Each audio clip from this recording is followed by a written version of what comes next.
빌립보서입니다. 아까 배경은 여러분들이 다 보셨죠. 4차 전도 여정이 어떻게 하면은 예루살렘에서부터 출발합니다. 출발해서 2년 딱 이 가이사랴에서 감금이 되었습니다.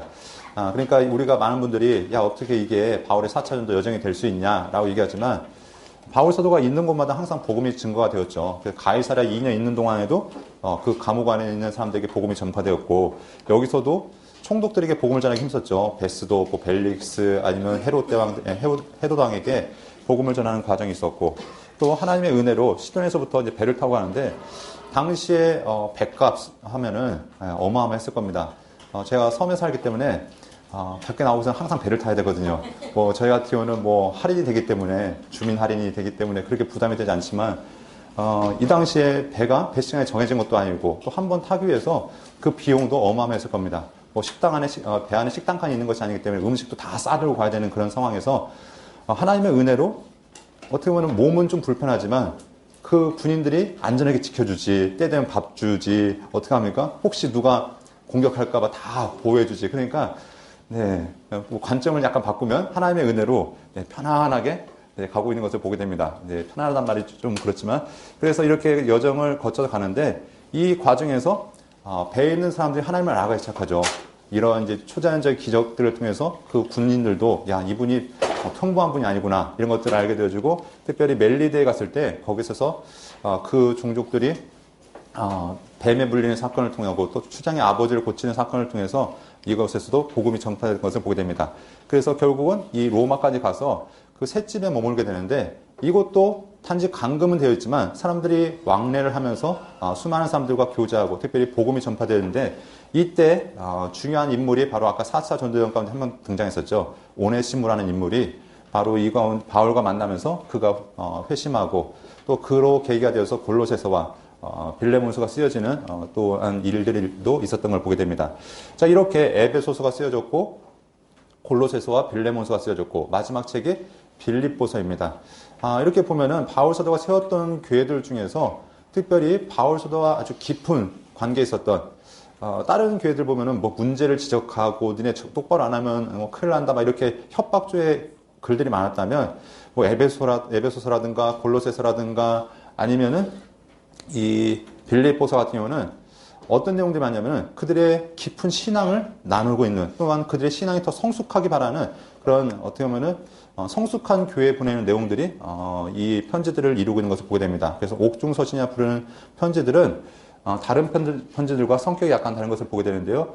우리가 이제 아까 그 4차 전도 여정에 쓰여졌던 세 권의 책을 보았습니다. 에베소서, 골로새서, 빌레몬서를 보셨고 이제 마지막 빌립보서를 우리가 보게 될 텐데요. 이 빌립보서라는 책 이름은 빌립보인들에게라고 이렇게 쓰여지게 되고 별명이 있죠. 기쁨의 편지라고 해서 바울 사도가 옥에 갇혀 있지만 기뻐하십시오. 기뻐하십시오. 내가 너에게 말하노니 기뻐하라 하면서 이렇게 끊임없이 기쁨의 편지를 얘기하는데 자기의 상황을 보면 전혀 기뻐할 상황이 안 되죠. 그렇기 때문에 이 기쁨은 어디서부터 오는 기쁨인가? 바로 하나님께서 주시는 기쁨, 영적인 그 고백에서부터 나오는 온전한 기쁨인 것을 우리가 보게 됩니다. 바울 사도가 썼고 빌립보 교인에게 보내는데 이 빌립보라는 동네 자체가 바울 사도가 2차 전도 여정을 하면서 세워진 교회였습니다.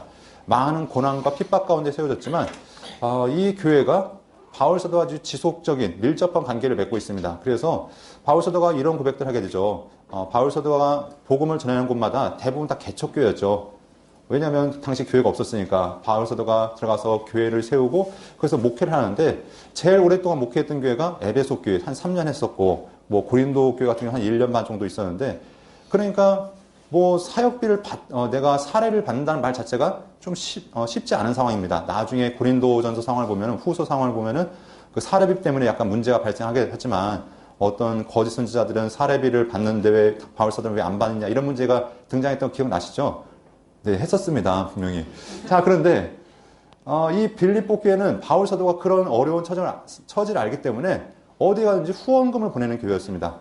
바울 사도가 물질 때문에 어려움 당하면 안 되니까 우리 교회가 이런 일을 도와야 됩니다. 그래서 이렇게 물질로 또는 때로는 사람을 보내서 이렇게 후원을 하는데 바울 사도가 옥에 갇혀 있을 때도 에바브로디도를 보내서 바울 사도를 위로하고 또한 그 바울 사도가 쓸 수 있는 그런 물질적인 면도 이 도움을 줬던 것이 바로 빌립보 교회였던 것을 보게 됩니다.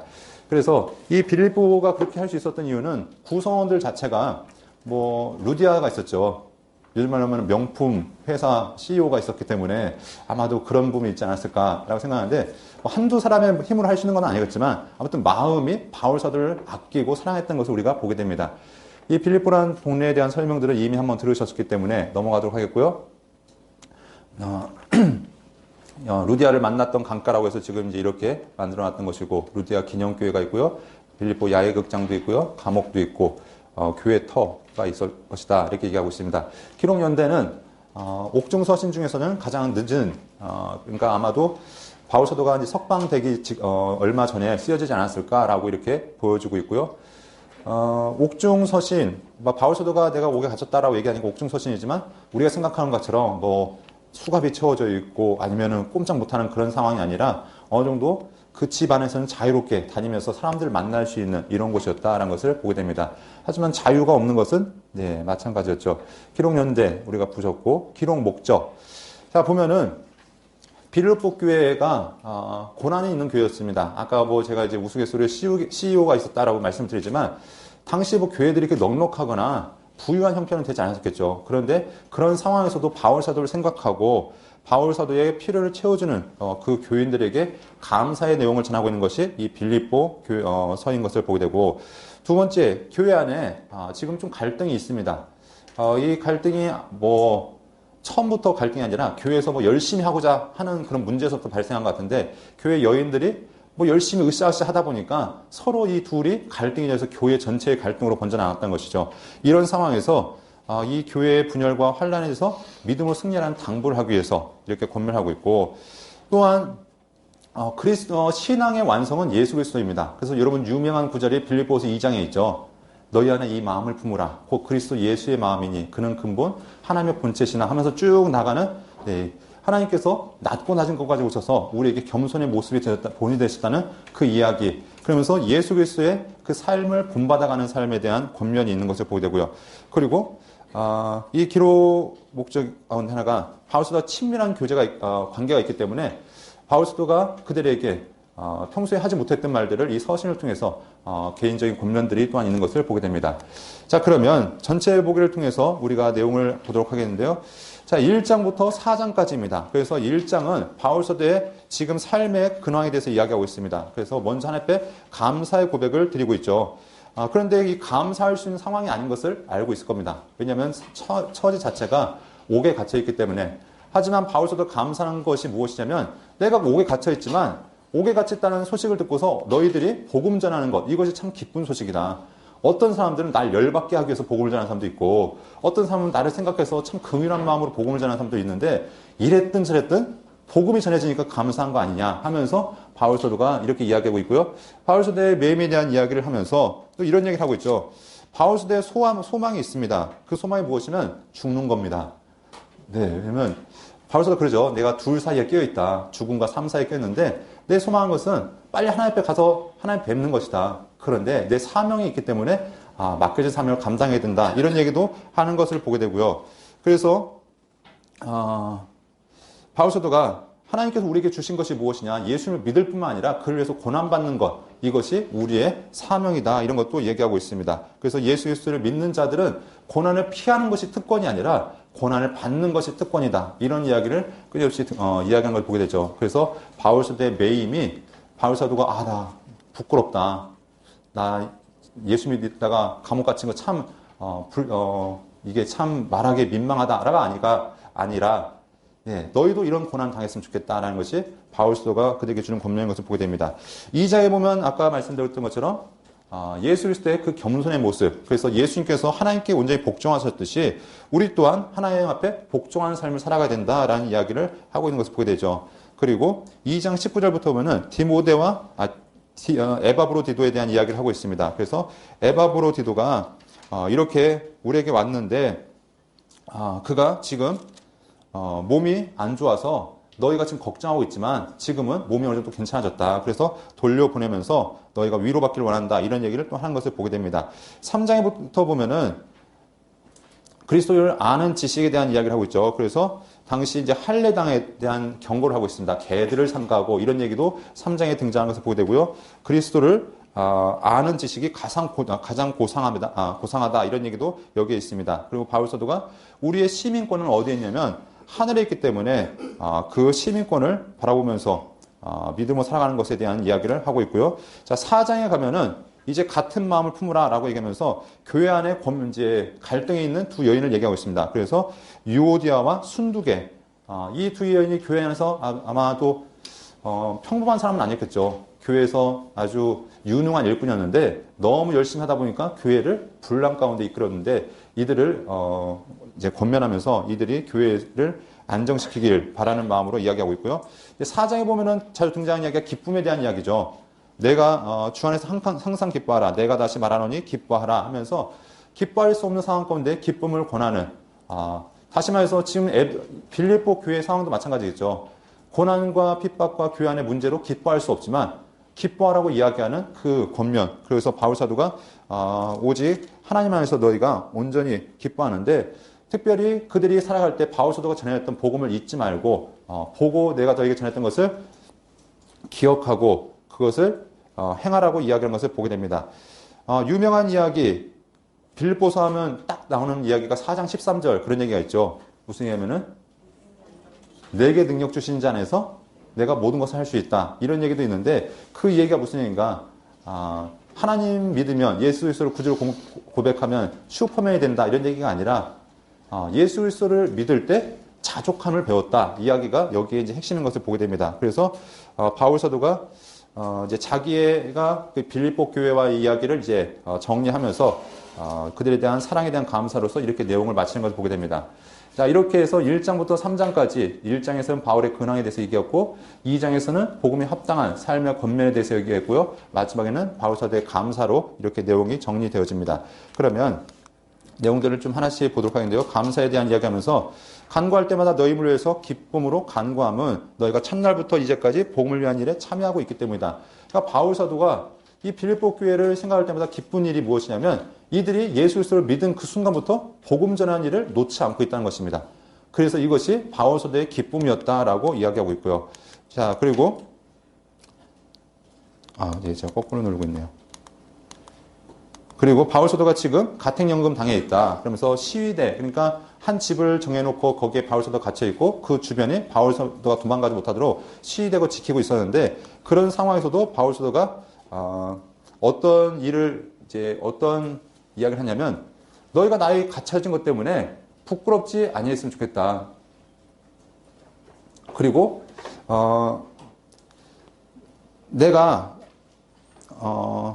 바울 사도가 이제 앞에 했던 이야기가 무슨 얘기냐면은 내가 갇힌 것, 이것이 너에게 도움이 된 것, 새로 생각한다. 어떤 이들은 나를 아까 얘기했던 것처럼 열받게 하기 위해서 복음을 전하는 사람들도 있고, 야, 바울 사도가 갇혔대. 이제부터 바울 사도가 열받게 하기 위해서 우리 한번 복음을 전해보자. 이런 사람도 있었고, 어떤 사람은 야, 바울 사도님 갇혔대. 어떡하냐. 우리가 갇혀있을 동안 열심히 해야지 하면서 복음을 전하는 사람도 있는데, 이랬든 저랬든 예수 그리스도가 증거되면 그것으로 하나님의 영광 받으시면 되는 것이 아니야. 그러면서 18절에 이런 얘기를 하죠. 그러면 무엇이냐? 거치로 하느냐? 참으로 하나? 무슨 방도로 하든지 전파되는 것은 그리스도니 나는 기뻐하고 또한 기뻐하리라 하면서 19절에 이것이 너희의 간구와 예수 그리스도의 성령의 도우심으로 나를 구원에 이르게 할 줄 아는 거로 나의 간절한 기대와 소망을 따라 아무 일에든지 부끄럽지 아니하고 지금도 전과 같이 온전히 담대하여 살든지 죽든지 내 몸에서 그리스도가 존귀하게 되려 하나니 이는 내게 사는 것이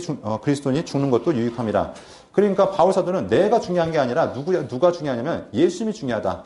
그러니까 바울 사도가 지금까지 달려올 수 있었던 이유는 자기 몸 아꼈다면, 자기 명예 생각했다면, 자기 이익 생각했다면 그 길 오지 못했을 겁니다. 그런데 언제나 그에게는 예수 그리스도가 전부였죠. 그래서 여러분 사도행전에서 바울 사도가 그 밀레도에서 장로들이 가지 마십시오 라고 얘기할 때 그가 무슨 얘기를 고백하냐면은 그런 얘기죠. 나의 달려갈 길과 주 예수께 받은 사명, 곧 하나님의 은혜의 복음 증거하는 일을 마치려면은 나의 생명을 조금도 귀한 것을 여기지 않겠다라고 고백했던 것을 우리가 알 수 있습니다. 그러니까 그에게는 쏘아진 화살과 같이 오직 예수 그리스도 그분을 바라보면서 주님께서 주실 의의 면류관을 바라보면서 끝까지 달려가는 인생이었던 것을 보게 됩니다. 그러면서 그들에게 주는 권면이 무엇이냐면 너희는 그리스도의 복음에 합당하게 생활하라. 그리고 너희가 한 마음으로 서로 한 뜻으로 복음의 신앙을 위해서 협력하는 것과 또한 대적하는 자 때문에 두려워하지 아니하는 이 일을 듣고자 함이라 하면서 그들이 연합하고 또 대적을 믿음으로 물리쳐 나가기를 권면한 것을 보게 됩니다. 그리고 아까 얘기했던 것처럼 교회는 어떤 공동체인가? 교회는 고난받는 공동체다. 고난을 피하는 공동체가 아니라 고난을 이겨내는 공동체가 교회다. 이것들을 하면서 너에게도 그와 같은 싸움이 있으니 이제 너희가 내 안에서 본 바요 이제도 내 안에서 듣는 바다 하면서 그들이 믿음을 지켜나가기를 권면하고 있습니다. 그러면서 예수 그리스도의 마음을 품으라고 얘기하고 있죠. 주님께서 십자가에 달려 죽기까지 하나님께 복종하셨듯이 교회도 그렇게 살아가야 된다라는 것을 이야기하고 있고요.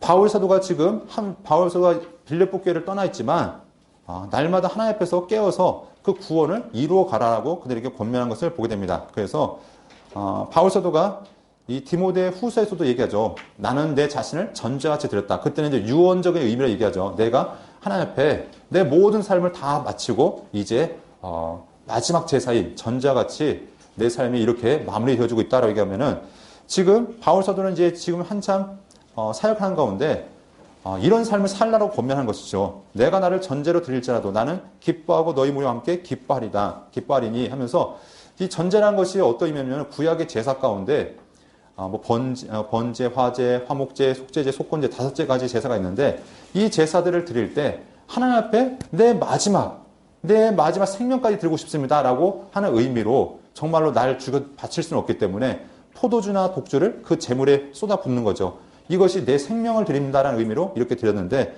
바울 사도는 이렇게 내가 삶을 살아가고 있다. 그리고 너희도 그렇게 살아가라는 권면으로 주고 있는 것을 보게 됩니다. 바울 사도가 이제 디모데를 파송할 계획을 이제 이야기하고 있습니다. 그래서 19절부터 보면은 내가 너에게 19절에 내가 디모데를 속히 너에게 보내기를 주 안에서 바람은 너희 사정을 알므로 안위를 받으려 함이니 이는 뜻을 같이하여 너희 사정을 진실히 생각하는 자가 이밖에 내가 없음이라 하면서 바울 사도가 이 디모데를 통해서 교회를 위로하고 또 바울 사도의 뜻을 전파할 것을 이야기하고 있습니다.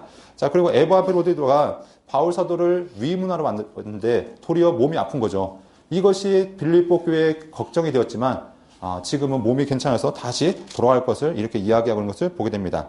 자, 그리고 계속해서 그리스도를 아는 지식에 대해서 이야기하면서 당시에 교회를 어지럽히는 자들이 있었는데 그것이 일명 할례당이었습니다. 바울 사도가 갈라디아서에서 언급했던 예수 그리스도만으로 충분하지 못하다. 뭔가 플러스가 돼야 된다. 할례도 받아야 되고 음식도 구별해야 되고 또한 절기도 지켜야 되고 했던 것들 예수 그리스도 플러스 알파를 붙이는 쉽게 말하면 이런 거죠.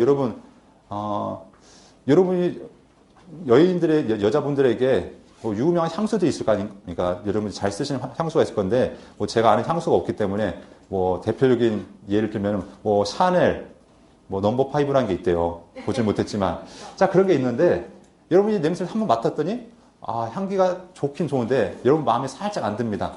그래서 여러분이 나름대로 거기다가 한 방울씩 넣습니다. 여러분이 볼 때는 냄새가 더 좋아진 것 같은데 가치는 어떻게 됐습니까? 네, 만약에 그게 예를 들어서 100만 원이다 하면은 여러분이 한 방울 거기에 섞는 순간 그 가격은 어떻게 될까요? 110만 원, 200만 원 올라갈까요? 네.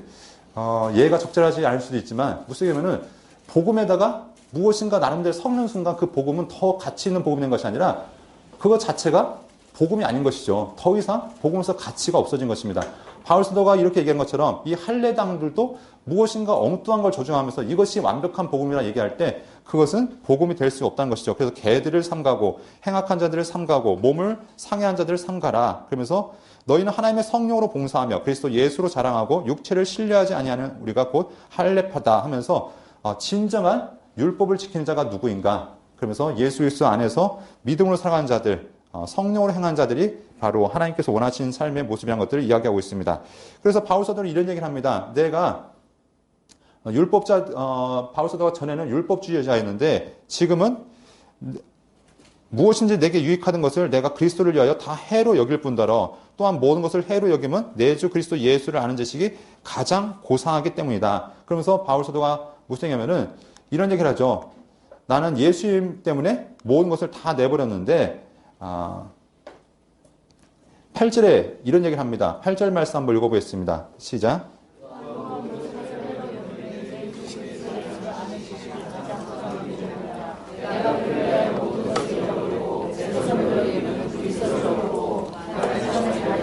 네, 보면은 바울 사도가 예수님을 아는 순간 내가 알던 모든 것들 다 배설물로 여겼다고 얘기합니다. 배설물, 시온이라 얘기하면 똥이죠.